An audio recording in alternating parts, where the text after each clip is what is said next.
नमस्कार, जोहार झारखंड देख रहे हैं आप। आपके साथ मैं हूं संतोष गंगवार। बुलेटिन की शुरुआत करें। विधानसभा चुनाव से पहले ही गुमला में जेएमएम कांग्रेस में सीटों का फॉर्मूला फंसता दिख रहा है। गुमला की 3 सीटों में 2 पर कांग्रेस ने दावेदारी ठोक दी है, तो जेएमएम तीनों सीटों पर दावा जता रही है, जिसको लेकर आने वाले दिनों में जेएमएम कांग्रेस में तकरार बढ़ सकती है। फिलहाल गुमला में 3 सीट गुमला, बिशुनपुर और सिसई में जेएमएम के विधायक हैं। पिछले दिनों जिले में कांग्रेस कार्य समिति की बैठक में प्रदेश अध्यक्ष केशव महतो के सामने भी जिला कमेटी ने 3 सीट बिशुनपुर और सिसई की मांग की, जिस पर प्रदेश अध्यक्ष ने कहा कि जहां कांग्रेस की मजबूत स्थिति है वहां से केंद्रीय नेतृत्व को अवगत कराया जाएगा। लोगों ने डिमांड रखा है, लेकिन मैं इसके लिए अधिकृत नहीं हूँ। तो ये हमारे अध्यक्ष हैं, हमारे इंचार्ज हैं, कोऑर्डिनेशन कमेटी है, वो कमेटी डिसाइड करती है कौन सीटों पे कांग्रेस लड़ेगी, कौन सीटों पे जेएमएम लड़ेगी, अलायंस का स्वरूप क्या होगा, वो सारे लोग डिसाइड करेंगे। और ये मैं कह सकता हूँ जो वर्कर्स से जो चीज़ें हमें मिली है, जो ज्ञापन हमें मिली है, मैं अपने अध्यक्ष को, मैं CLP अगर जब भी जो है अभी, और इंचार्ज को और शीर्ष नेतृत्व को मैं अवगत कराऊंगा। ऐसी कोई बात नहीं है, ये आपस में मिलजुल करके ये हम लोग तय करते हैं और उसके आधार पर हम लोग एक दूसरे के सहयोग के साथ चुनाव लड़ते हैं।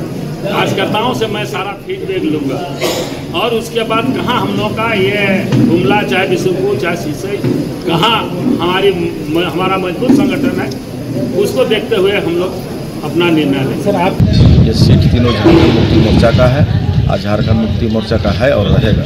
ये झारखंड मुक्ति मोर्चा का सीट को कौन चाहेगा भाई?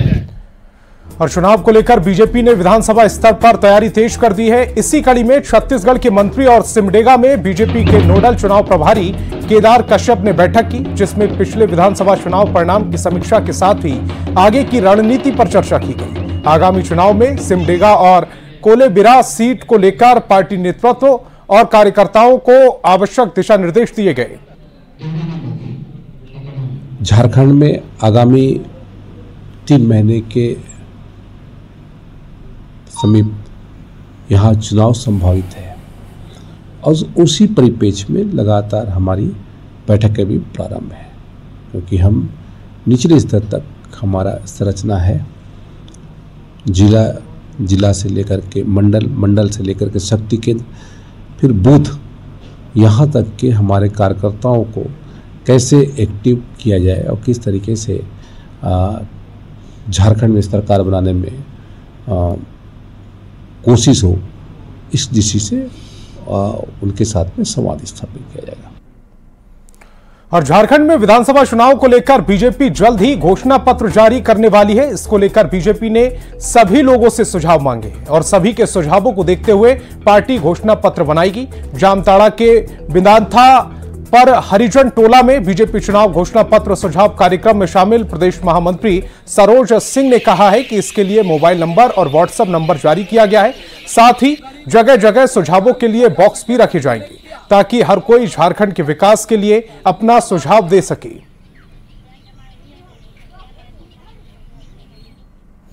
और खूंटी के तोरपा प्रखंड बाजार स्थित खेल मैदान में विधानसभा चुनाव को लेकर आदिवासी मिलन समारोह का आयोजन किया गया।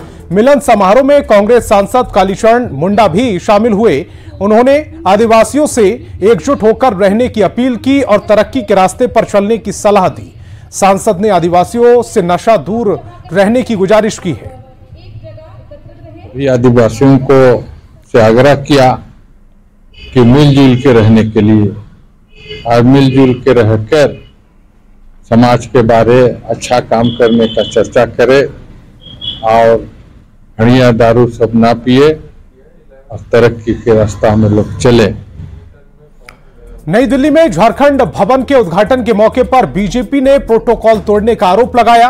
बीजेपी प्रवक्ता प्रफुल्ल सहदेव ने कहा है कि झारखंड भवन के उद्घाटन के दौरान प्रोटोकॉल की धज्जियां उड़ाई गईं। कल्पना सोरेन को पूरे कार्यक्रम में आगे रखा गया, जो महज एक विधायक है। मंत्री उनके पीछे थे। उन्होंने कहा कि एक और उत्पाद बहाली में जान गंवाने वाले अभ्यर्थियों के घर मातम छाया हुआ है, दूसरी ओर झारखंड सरकार दिल्ली में थिरक रही थी।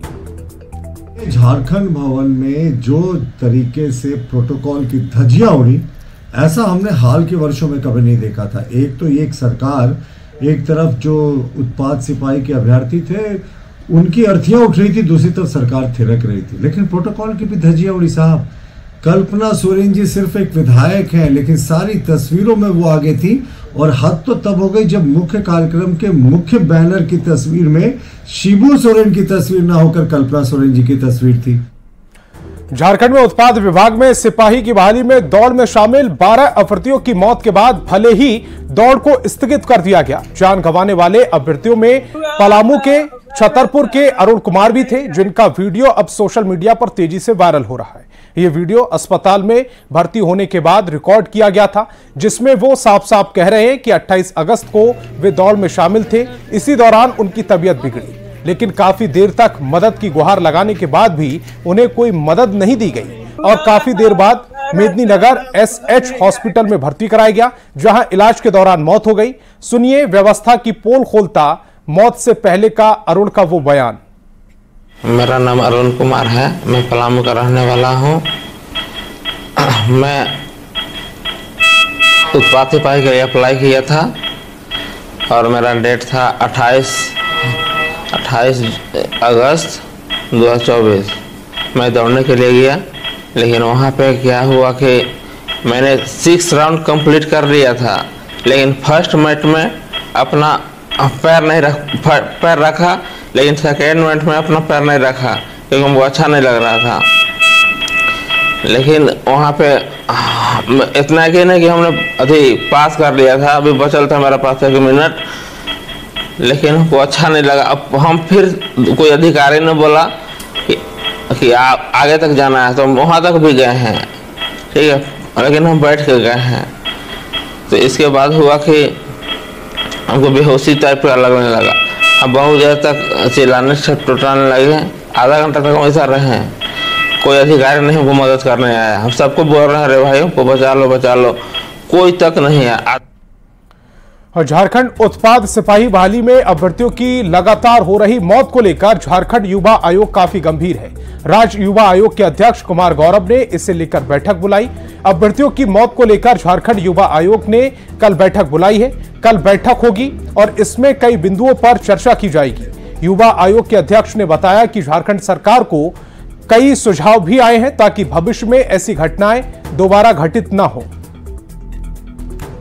जो दुखद मृत्यु हुई है उसमें सरकार भी काफ़ी संवेदनशील है। सरकार ने भी एक वो कहा है, और हमने, क्योंकि एजेंडाज मीटिंग के हफ्ता 10 दिन पहले बन जाते हैं, तो हमने अलग से उसके लिए एक बैठक रखी है जो हम कल रखेंगे। और उस बैठक में हम सरकार को ऐसी घटना भविष्य में ना हो उसके लिए जो भी सुझाव देने हैं और जो भी सरकार के तरफ से क्या कहते हैं कदम उठाने हैं उसके लिए हम मांग करेंगे। आज झारखंड के राज्यपाल और राज्य के विश्वविद्यालयों के कुलाधिपति संतोष गंगवार ने धनबाद स्थित विनोद विहार महतो कोलांचल विश्वविद्यालय के कुलपति डॉक्टर राम कुमार सिंह से मुलाकात की और कई विषयों पर बातचीत की। राजभवन में शिष्टाचार भेंट में राज्यपाल और कुलपति के बीच विश्वविद्यालय की शैक्षणिक और प्रशासनिक गतिविधियों के बारे में बातचीत हुई। दोनों की मुलाकात काफी अहम मानी जा रही है।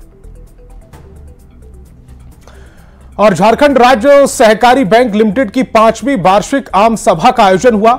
आम सभा की बैठक में राज्य के सभी 4300 सैंपल्स एवं पैक्स के सदस्य और पदाधिकारी शामिल हुए।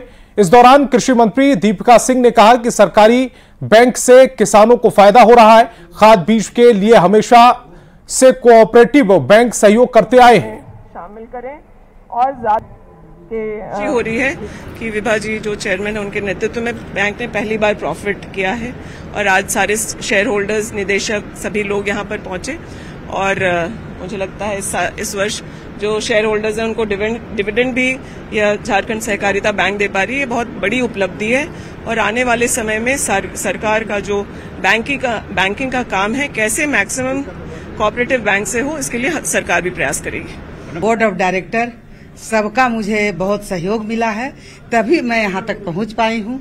और हमारे जितने भी लैम्प्स पैक्स के जो भी सदस्य हैं, शेयर होल्डर हैं, सबका आशीर्वाद, सबका प्यार यहाँ तक लाने में मदद किया है।